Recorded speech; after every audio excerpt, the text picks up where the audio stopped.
चलते चलते हम आज जो है सूफियान बानो सर से बात करेंगे, जो एंटोफिल में नगर सेवक है।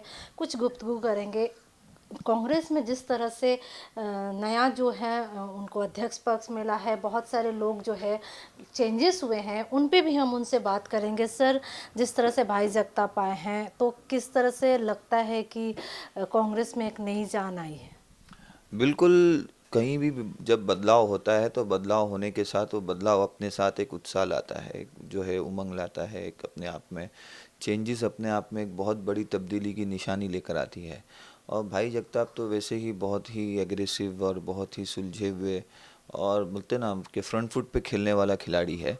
तो उम्मीद है कि कांग्रेस इस बार बहुत अच्छा करेगी। कार्यकर्ताओं के अंदर भाई जगताप के आने के बाद एक उत्साह है, एक उमंग है, काम करने का, कुछ कर दिखाने की एक लगन है, जो कहीं ना कहीं कार्यकर्ताओं में इस वक्त पूरी खुलकर नज़र आ रही है।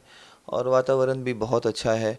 तो हमको ऐसा लगता है कि मतलब आने वाले दिनों में कांग्रेस का कमबैक होगा और बड़ा जानदार और शानदार होगा। सर, नाना पटोले सर भी आए हैं, वो भी काफ़ी एग्रेसिव और वेल एडुकेटेड हैं। जिस तरह से बहुत सारे पहले की अगर आपने ये करेंगे, पहले के जो नेता उसमें रहेंगे तो उस तरह से मैनुपुलेटेड नहीं थे, बट ये बहुत ही दिग्गज मंझे हुए जो है वो इंसान है। नाना पटोले साहब एक किसान नेता है, किसान परिवार से है और उनका बहुत ही बड़ा अनुभव है, चाहे वो नीचे ग्राम पंचायत के चुनाव से लड़ते हुए, फिर उसके बाद में विधानसभा, विधानसभा से लोकसभा, लोकसभा से। और आदमी जब एक पद पे रहते हुए और उस पद को जब लात मारता है, एक आपको मालूम होगी कि वो मेंबर ऑफ पार्लियामेंट थे और बीजेपी से मेंबर ऑफ पार्लियामेंट थे। पहले तो कांग्रेस में ही थे, लेकिन फिर जब 2014 में बहुत सारे लोग बीजेपी में गए तो उस वक्त वो भी बीजेपी में एक झूठी आस की उम्मीद पर वहाँ चले गए कि जब उन्होंने बीजेपी में 3 साल गुजारा और उन्होंने देखा कि यहाँ पर कुछ नहीं है, जो कुछ भी है वो झूठे वादे हैं, झूठी आस है, आगे कुछ नहीं है, तो वो 2 साल उनका member of parliament as a बाकी था। तो एक पद पे रहते हुए उन्होंने उस पद को रिज़ाइन किया और कहा कि मैं झूठी आस और झूठी उम्मीद के साथ ज़िंदा नहीं रह सकता, मेरी सियासी सांसें नहीं चल सकती, ये अल्फाज थे। ये कहकर उन्होंने रिज़ाइन किया और एक चलती हुई मतलब पोस्ट को उन्होंने छोड़कर फिर कांग्रेस में आए और कांग्रेस के नेतृत्व ने उनके ऊपर बड़ा भरोसा किया। तो मैं समझता हूँ ऐसा जो संघर्ष किया हुआ आदमी रहता है, उसका काम करने की जो पद्धत होती है, तरीका होता है, वो बहुत ही संघर्ष वाला होता है। और जब कोई भी चीज़ जब संघर्ष में जब तपती है, बनती है, तो उसका जो रंग निखरता है वो अलग ही होता है। तो मुझे उम्मीद है, चाहे महाराष्ट्र हो चाहे मुंबई हो, कांग्रेस आने वाले दिनों में बहुत अच्छा करने जा रही है।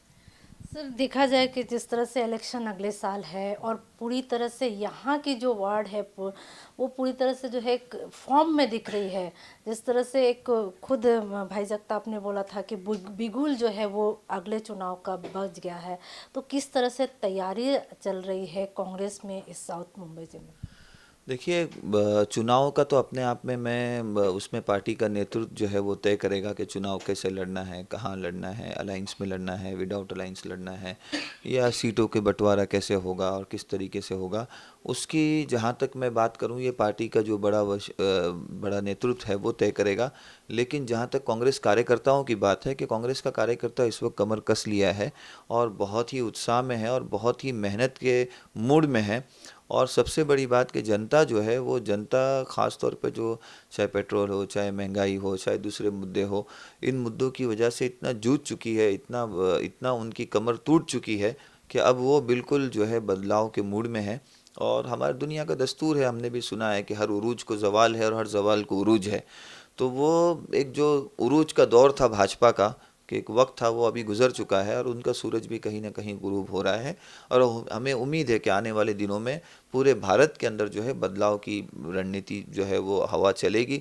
और उसकी जो बुनियाद है, वो उसकी जो बेस है, अभी आप जो 5 राज्यों में जो चुनाव चल रहे हैं, चाहे वेस्ट बंगाल हो, चाहे केरला हो, चाहे असम हो, चाहे पुडुचेरी हो, तमिलनाडु है, इन 5 के 5 स्टेट के अंदर, बल्कि मैं तो बहुत शब्दों से कहता हूँ, बहुत ही मतलब अपने कड़े शब्दों में मैं कहता हूँ कि मीडिया वालों के, मीडिया के जितने चैनल हैं ना, स्पेशली इलेक्ट्रॉनिक मीडिया जो टीवी पर बैठी हुई है, उन चैनलों को सिर्फ चुनाव के नतीजों तक आप बंद कर दो, कि कोई चुनाव का चैनल, कोई चैनल चलेगा नहीं है। चैनल चलेगा तो चुनाव पे कोई डिस्कशन नहीं होगा, राजनीति पे कोई डिस्कशन नहीं होगा। और फिर मेरा चैलेंज है कि फिर आप चुनाव के नतीजे देखो। तो वो जो घबराहट जो आप देख रहे हैं, ये मीडिया वाले बना रहे हैं। मीडिया चैनल आप बंद कर दीजिए, बाकी ज़मीनी स्तर पर जो हकीकत है, मुझे जहाँ तक जानकारी है कि 5 के 5 राज्यों के चुनाव जो है भाजपा इस वक्त हार रही है और बहुत बुरी तरह हार रही है। यानी कि जिस तरह से कल जो है ममता और मोदी का जिस तरह से यहाँ पे मतलब बहुत जगह पे जो है पत्थरबाजी हुआ, बहुत जगह झड़प हुआ, तो क्या लगता है कि ये बीजेपी की बौखलाहट है? देखिए, एक बात है, हम लोगों ने हमेशा जो ख़ास तौर पर जो नई जनरेशन की जो लोग हैं, उनके अंदर चुनाव की अहमियत जो है वो मुद्दों के साथ हुआ करती थी, विकास के साथ हुआ करती थी, कि हमारी अकाउंटेबिलिटी काम से हो, हमारे काम हमारी पहचान हो, इन सब चीज़ों पे चुनाव लड़ा जाए। लेकिन हम पिछले 4-5 सालों का जब चुनाव देखेंगे, तो कहीं पर भी चुनाव जो है वो काम पर नहीं हुआ, विकास पर नहीं हुआ, वो हमेशा के हमेशा नाम पर हुआ, कि मोदी जी का एक प्रतिमा बना दी है, एक ब्रांड बना दिया है, और उसको फिर हिंदू मुस्लिम के रंग में रंगना, उसको हिंदुस्तान पाकिस्तान के रंग में रंगना, उसको शमशान और कब्रिस्तान के रंग में रंगना।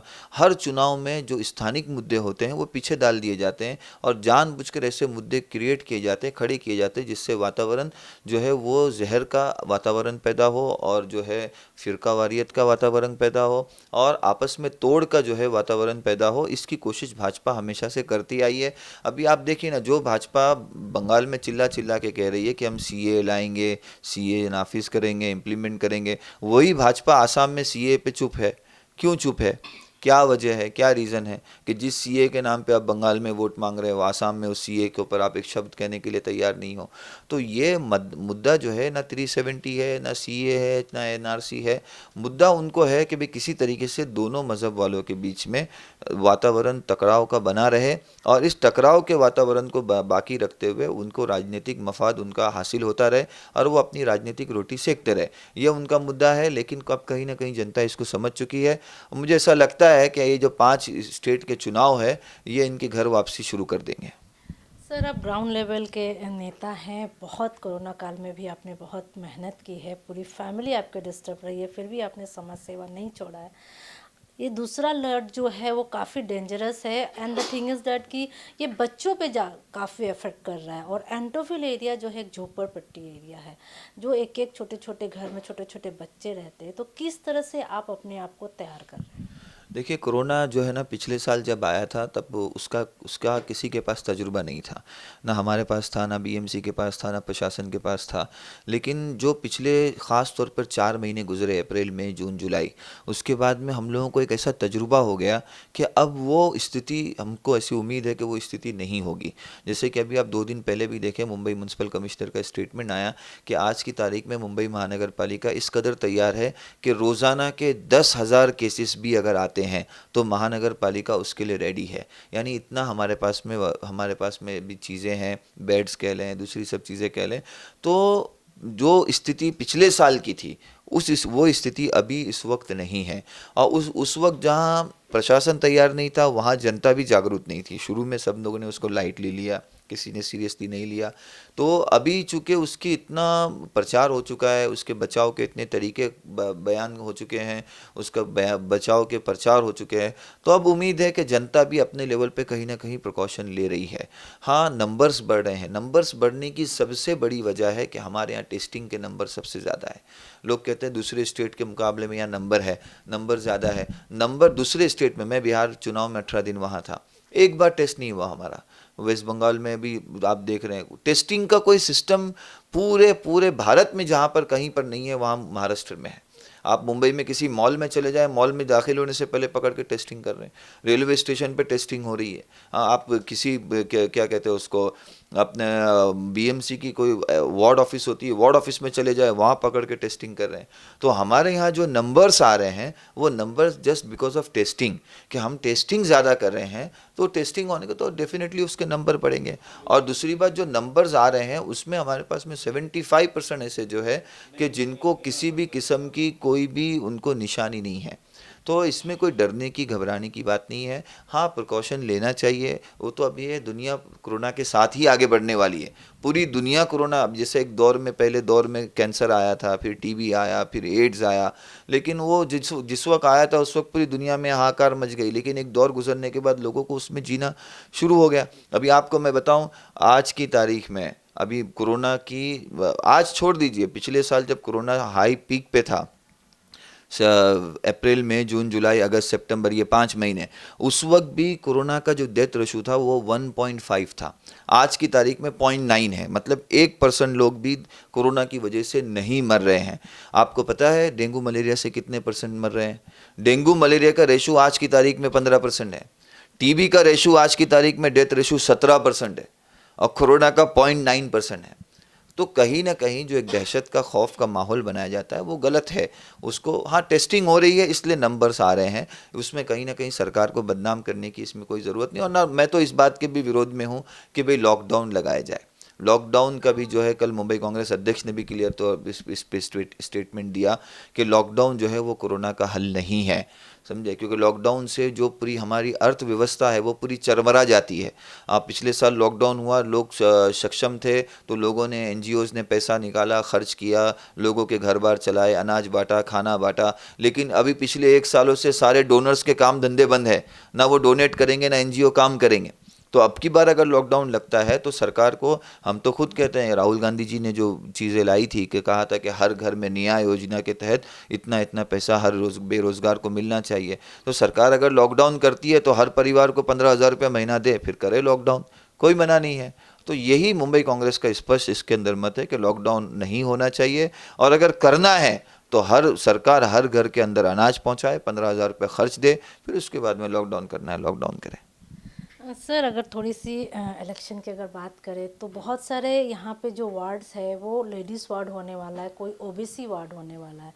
तो उसमें क्या रिएक्शन है कि जो आपने यहाँ पे तैयारी की है, मान के लीजिए, और अगर इन केस अगर आपकी लेडीज़ वार्ड हो जाती है तो वोटर्स में इफेक्ट नहीं होगा क्या?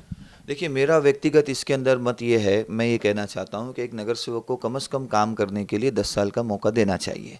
आप डिलिमिटेशन जब 10 साल में एक बार करते हो तो आपको रिजर्वेशन भी कम से कम 10 साल में एक बार करना चाहिए, क्योंकि हदबंदी जो होती है वो 10 साल में एक बार होती है। अब जो हदबंदी हुई थी 2017 में हुई थी, तो हदबंदी जो होती है वो जनगण के हिसाब से होती है। तो 2011 के जनगण के हिसाब से 2017 में हदबंदी डिलिमिटेशन हुआ। अब 2021 का जब जनगण होगा तो वो हिसाब से 2027 में डिलिमिटेशन होगा। तो मेरा बोलना ये है कि मतलब अगर आप हदबंदी 10 साल में एक बार करते हो तो रिजर्वेशन 5-5 साल में क्यों करते हो? तो रिजर्वेशन भी आप कम से कम 10 साल में करो। दूसरा पॉइंट ये है कि भाई एक नगर सेवक ने काम किया है या नहीं किया है, उसकी अकाउंटेबिलिटी कौन करेगा? उसकी अकाउंटेबिलिटी उस एरिया के लोगों को मिलनी चाहिए कि भाई इन्होंने काम किया कि नहीं किया, वो उसके इलाके के लोग बोलना चाहिए। अब मैंने यहाँ काम किया, मैं वोट मांगने के लिए बाजू के वार्ड में जाऊँ, तो उससे क्या मतलब रहा कि मैंने कहा, हो सकता है कि कुछ बहुत सारे लोग ऐसे हों कि भाई मैंने 5 साल ये सोच के यहाँ काम नहीं किया, भाई मुझे इलेक्शन तो दूसरे वार्ड में लड़ने जाना है। तो ये एक मेंटेलिटी कहीं ना कहीं डेवलप होती है, चुनाव में पैसा खर्च करो, चुनाव जीत कर आओ, 5 साल काम मत करो, क्योंकि फिर अगले बार हमको अगली जगह चुनाव लड़ने जाना है, तो यहाँ तो कोई पूछने वाला है नहीं, यहाँ वोट मांगना है नहीं। तो कहीं ना कहीं काम न करने की एक पद्धत और एक मानसिकता उसमें डेवलप होती है।